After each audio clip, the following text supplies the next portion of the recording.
Leader కాదు, political broker. ఓ సాధారణ ప్రభుత్వ ఉపాధ్యాయుని కొడుకు, విద్యావంతుడు. ఈ లక్షణాలను చూసి ప్రజలకు సేవ చేస్తాడు కదా అన్న ఉద్దేశంతో తెలుగుదేశం పార్టీ అతన్ని ప్రోత్సహించి 2 సార్లు ఎమ్మెల్యేని చేసింది. కానీ లీడర్ అనుకున్న అతను పొలిటికల్ బ్రోకర్ అయ్యాడు. తిన్నింటి వాసాలు లెక్కపెట్టే అతని దుష్టబుద్ధిని అవినీతి సామ్రాట్టులు సరిగ్గా వాడుకున్నారు. అతని పేరే వల్లభనేని వంశీమోహన్. 2014లో గన్నవరం నియోజకవర్గ ప్రతినిధిగా తెలుగుదేశం పార్టీ నుండి మొదటిసారి ఎమ్మెల్యేగా గెలిచిన వల్లభనేని వంశీ 2019లోనూ తెలుగుదేశం పార్టీ నుండే ఎమ్మెల్యేగా ఎన్నికయ్యాడు. ఎన్నికలు ముగిసి వైసీపీ ప్రభుత్వం ఏర్పాటు చేసిన కొద్ది రోజుల తర్వాత వంశీ అవినీతి చరిత్రను, స్వార్థ బుద్ధిని తెలుసుకున్న జగన్ రెడ్డి అతన్ని తన తరపు బ్రోకర్గా, కలెక్షన్ ఏజెంట్గా అనధికారికంగా నియమించుకున్నాడు. గెలిచింది తెలుగుదేశం పార్టీ తరపునే అయినా వైసీపీకి దగ్గరగా ఉంటూ జగన్ రెడ్డి ఆదేశించినప్పుడల్లా తెలుగుదేశం పార్టీని, తెలుగుదేశం నేతలను విమర్శిస్తున్నాడు. ఇక రాజకీయాల మాటున వల్లభనేని వంశీ చేస్తున్న అక్రమాలు అన్నీ ఇన్ని కావు.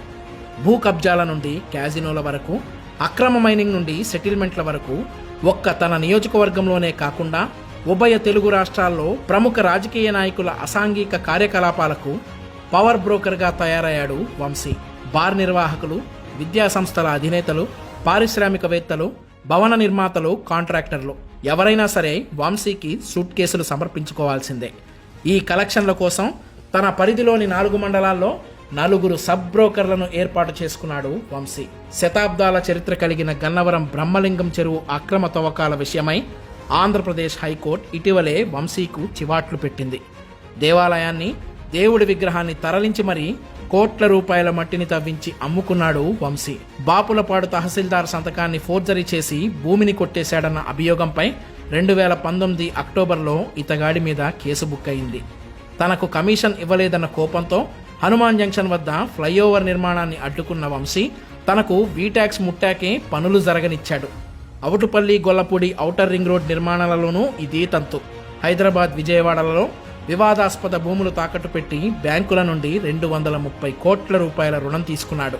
బాపులపాడు మండలం మల్లవల్లిలో 100 ఎకరాలు, గన్నవరం మండలం సూరంపల్లి, కొండపాడులో 100 ఎకరాలు, ముస్తాబాద్లో 80 ఎకరాల్లో అక్రమ గ్రావెల్ త్రవ్వకాల ద్వారా 300 కోట్ల రూపాయలు సంపాదించాడు వంశీ.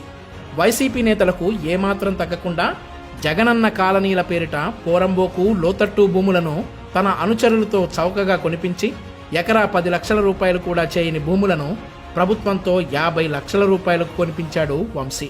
ఇది చాలదన్నట్టు ఆ భూముల లెవలింగ్ పేరిట మళ్లీ ఎకరాకు 10 లక్షల రూపాయలు నొక్కేశాడు. ఈ ఒక్క స్కామ్లోనే వంశీ 170 కోట్ల రూపాయలు జేబులో వేసుకున్నాడు. వంశీ, అతని అనుచరులు కన్నుపడితే చాలు ఆ భూమి కబ్జా కావాల్సిందే. గన్నవరం విమానాశ్రయం సమీపంలో ఓ అపార్ట్మెంట్ కోసం దళితులను బలవంతంగా ఖాళీ చేయించి రోడ్డు వేయించుకున్నాడు. నియోజకవర్గంలో సుమారు 1000 ఎకరాలను వల్లభనేని వంశీ కబ్జా చేసినట్టు అంచనా. ఏపీలోనే కాదు, తెలంగాణలోనూ వంశీ సెటిల్మెంట్లు చేస్తాడు. హైదరాబాద్, మియాపూర్లోనూ, మంచిర్యాల జిల్లాలో 207 ఎకరాల అసైన్డ్ భూములకు అక్రమ పట్టాలు ఇచ్చిన వ్యవహారంలోనూ వంశీ ప్రమేయం ఉన్నదంటే వంశీ అవినీతి పక్క రాష్ట్రాలకు కూడా విస్తరించిందన్నమాటేగా.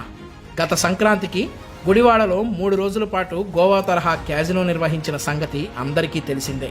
ఇందులో 200 కోట్ల రూపాయల చేతులు మారాయి. గుడివాడ గుట్కా నాని, హైదరాబాద్లో ఇటీవల పట్టుబడ్డ చికోటి ప్రవీణ్, వల్లభనేని వంశీ ఈ ముగ్గురు కేవలం క్యాజినో నిర్వహణ మాత్రమే కాదు, వైసీపీ నేతల అవినీతి సంపాదనను దేశం దాటించి హవాలా కార్యకలాపాలకు పాల్పడుతున్నట్లు పోలీసులు భావిస్తున్నారు. ఇక సినిమా నిర్మాతగా వల్లభనేని వంశీ చేసిన ఘోరాలు మరెన్నో. విజయవాడ హెల్త్ యూనివర్సిటీకి ఎన్టీఆర్ పేరు మారిస్తే తప్పేంటి అని అడుగుతున్నాడు. తనకు రాజకీయ భిక్ష ఇచ్చిన తెలుగుదేశం పార్టీ మీద గానీ, తనకు అవకాశం ఇచ్చిన చంద్రబాబు గారి మీద గానీ, తెలుగు జాతి ఆరాధ్య దైవం ఎన్టీఆర్ పట్ల గానీ, ఆయన కుటుంబం పట్ల గానీ కాస్తంత కూడా విశ్వాసం లేని స్వార్థపరుడు వల్లభనేని వంశీ.